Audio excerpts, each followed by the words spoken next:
I'm back up this morning in this white oak hole down here on the creek where I saw so many bucks the other day. I saw like 6 bucks in here. Most of them were small. And I was a little bit late coming in this morning because I had to get up and process that deer I killed yesterday and put it in the cooler. And because I was a little bit late, they was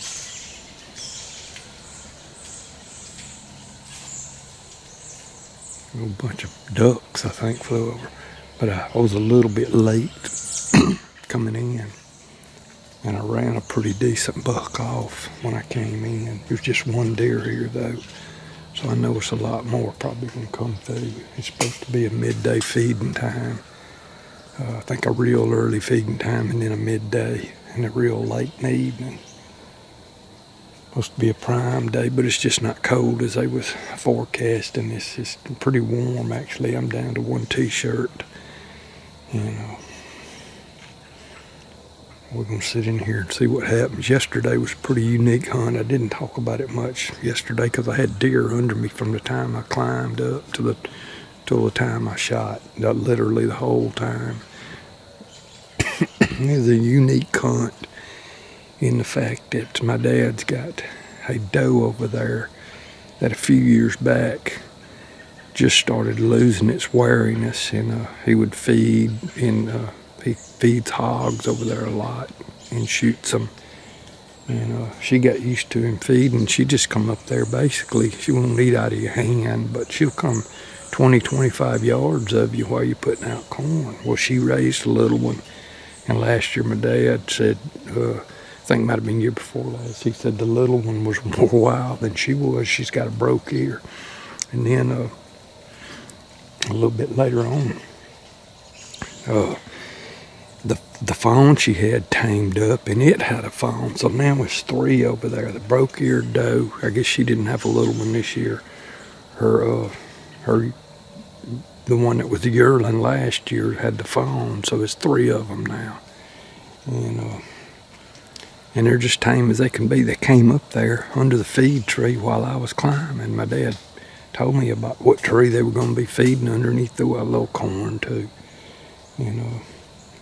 Sure enough, here they come while I was climbing up. They were there the whole time. And other true wild deer came up there. That's what I was going to shoot. I wasn't going to shoot those tame ones. They're really not legal to shoot. Lo and behold, finally all the tame ones left. And there was one wild one there that I wanted to shoot, a real old poor deer. I shot her in spine, shot her right there. So that worked out good. I didn't have to mess around and track a lot. But I'm probably a half a mile from there, maybe a little less this morning. So kind of a lot of deer in this area. But I'm going to settle in and see if maybe them small bucks will bring a bigger buck or either a doe in here this morning.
Well, a little old buck that I spooked when I came in, he came right on back, which is a good tip anytime you're walking through the woods scouting or going to your hunting spot. You spook a deer off a hot tree, climb up on it right then, be real quiet. If it's two of you hunting together, one of you can stop and climb, and the other one keep on going. The deer think y'all just went right on through, and they'll come right back. I ain't no telling how many times I've done that on what I call scout hunts, where I'm scouting for a place to hunt, and I run deer off. I go up to where I first saw them, and look around, find a good hot tree, and I'll climb right up on it. And a good 7 times out of 10, they'll come right back. It might take them an hour, but they'll be back. This one took about 30 minutes, and he come back, and he's been feeding around me for about 30 minutes. So, entertained me for a good bit of the morning so far. It's supposed to be a noon feeding time, so I got a pretty good wait before the real activity starts. I had only had the one buck come in this morning, and nothing else showed. It's kind of odd. I expected to see more. So I've changed locations. I'm in another spot where I saw an 8-point earlier in the season, back in October. And he was close to big enough to shoot, but I think I saw one the other evening that's big enough to shoot in this area. It was right at dark, and he just came running through. I don't really know why he was running. He was kind of acting crazy. Makes me wonder if he hadn't got that disease or whatever that makes him kind of crazy for a little bit. But it's not nowhere near time for him to be running and chasing. But it was a nice evening. Maybe he just felt good, but that's odd for a big buck. But I'm set up on a little ridge coming up out of bedding area. Bedding area is about 40 yards from me, real thick out there. Good bedding area. Had nobody been able to kill anything out there for several years because it's been so thick. Hopefully something will come through. I hadn't got much battery life, so I better conserve it.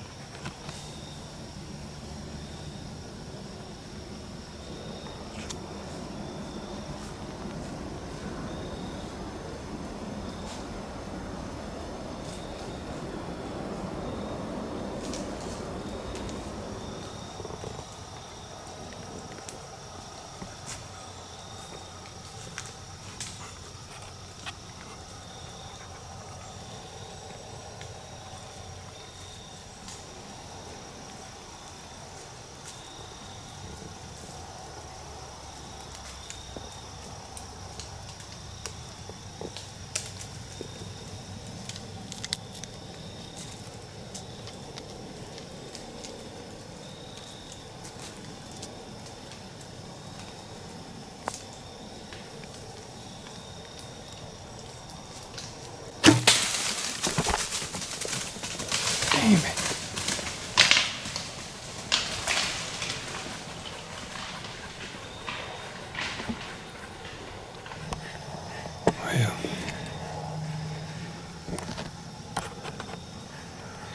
Well, it looked like it was a little bit high. Arrow must have hit the backbone, and I didn't get a lot of penetration. Man, I just spine shot one yesterday. I was trying to hold it down on that deer, and I didn't hold it down far enough. I think it must have, I quit hearing my arrow rattle right out there. It must have broke my arrow.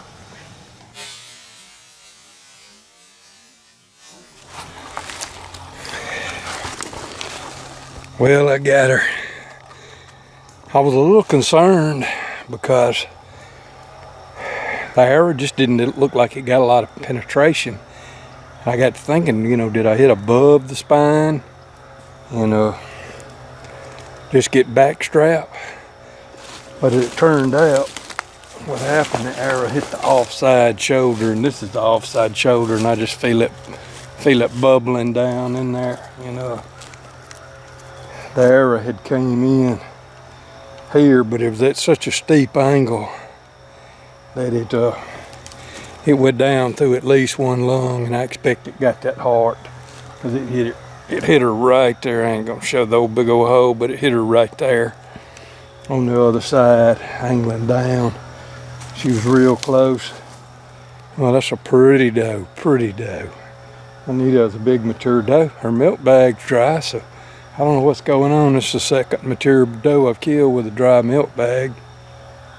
But I'm fixing to, oh boy, I'm telling you, I don't know what to say on about a learning experience.